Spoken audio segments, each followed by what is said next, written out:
حكايتنا النهاردة بتتكلم عن التعاون والإيثار وحب الآخرين، السلوك اللي ممكن يغير حاجات كتير في حياتنا وحياة اللي حوالينا. أبطالها هم وليد وريان، 2 صحاب أجمل من بعض. وليد وريان كانوا زملاء في نفس المدرسة، والاتنين كانوا أشطر من بعض، وكان في منافسة بينهم دايما على المركز الأول. كل امتحان كان بيمثل اختبار جديد ومنافسة جديدة بينهم. وفي السنة دي تحديدا المدرسة أعلنت عن اشتراكها في مسابقة دولية للطلبة المتفوقين، وكان متحدد للفايز بيها مكافأة كبيرة. وطبعا أبطال حكايتنا النهاردة شاركوا فيها بحكم إنهم من أشطر الناس في المدرسة. وعشان كده وليد وريان بدأوا يستعدوا للمسابقة ويذاكروا بأقصى طاقة عندهم. كل واحد فيهم كان بيتمنى إنه هو اللي يفوز بالمسابقة. زين وريان نجحوا ووصلوا للمراحل النهائية، وكل ما يمر الوقت الحلم بيقرب أكتر وأكتر.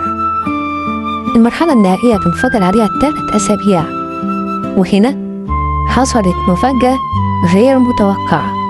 ما أقدرش أقول إذا كانت حلوة ولا وحشة. ريان عينيه تعبت من كتر المجهود اللي بذله الفترة اللي فاتت، والدكتور قرر إنه ممنوع يتعرض للضوء لمدة 3 أسابيع. سبحان الله، نفس الفترة اللي فاضلة على المرحلة النهائية، وده خلى فرصته في إنه يكمل المسابقة شبه مستحيلة. ساعتها ريان قال لصاحبه وليد إنه كان عنده أمنية كبيرة بإنه يفوز في المسابقة، لكن الظروف اللي حصلت له دي هتخليه ينسحب. وليد رجع البيت مشاعره كانت متلخبطة، كان حاسس إن قلبه واقف في نص الطريق، نص عايز يكسب ونص مش قادر يفرح ويكمل المسابقة من غير صاحبه. بالليل ماما نسرين لاحظت إن وليد مش مبسوط ولا نشيط في المذاكرة زي عادته.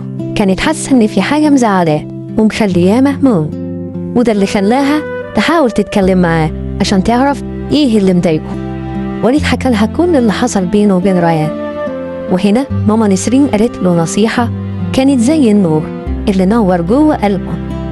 وليد يا حبيبي، أنا عايزاك تسمع الكلمتين دول وتفهمهم كويس.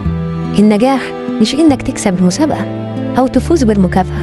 المنافسة الشريفة بينك وبين أي حد لازم يكون فيها توازن وتكافؤ، والنجاح الحقيقي إنك تساعد غيرك على إنه يتخطى محنته.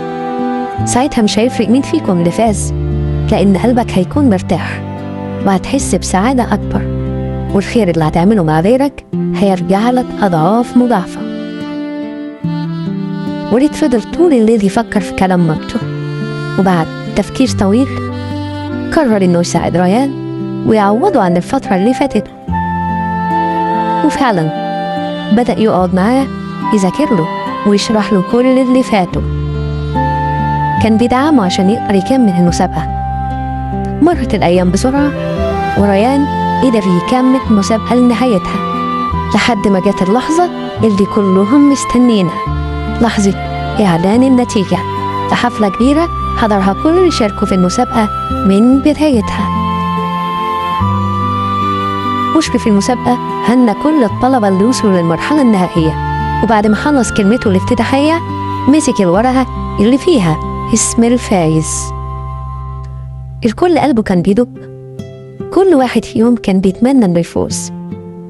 في اللحظة دي أعلن المدير عن اسم الفايز. الفايز بالمسابقة هو ريان.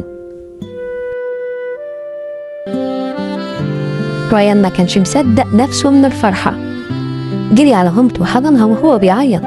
في الوقت ده وليد كان حاسس بمشاعر غريبة، ما كانش فاهم ايه اللي هو حاسس بيه. الفرصة كانت في ايده وكان ممكن يكون هو الفايز بيها. ريان خد باله من صاحبه اللي ساعده.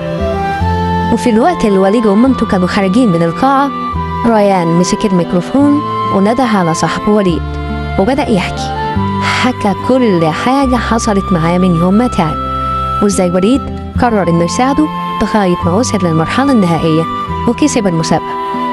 ريان شاف ان وليد هو الأحق بالجائزة، لأن هو كان السبب الرئيسي انه يكمل وما ينسحبش. وبعد ما ريان خلص كلامه اتنازل عن الجائزة لصاحبه، لأنه شاف انه هو الأحق بيها. وده كان المعنى الحقيقي، المحبة والإيثار وكل المعاني الجميلة اللي اتعلمها من صاحبه وليد. المنافسة حلوة صحيح، بس اللي يكسب قلوب الناس عمره ما يكون خسران. خلصت حلقتنا النهاردة، لكن رحلتنا لسه ما خلصتش. استنونا الجمعة الجاية في حكاية جديدة من حكايات تيتا نوسة.